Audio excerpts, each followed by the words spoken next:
Alright, so today I'll be showing you guys how to change a blower motor and a resistor. Right there. This is how the resistor looks. Okay, so I found me a flashlight and there it is. That's the motor right here. Spot right here. Make sure you disconnect this part, and then the radiator's over here,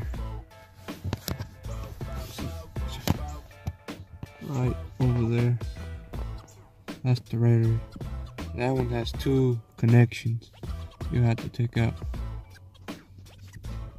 I would go ahead and take out the motor, the blower motor first, and then the radiator over there, and the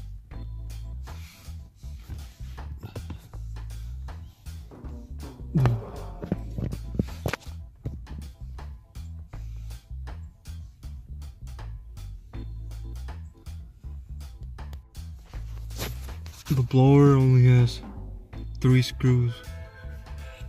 One right here, another one over here, and then there's another one back here that I haven't put on yet. The radiator only has 2. Right here, and right up here.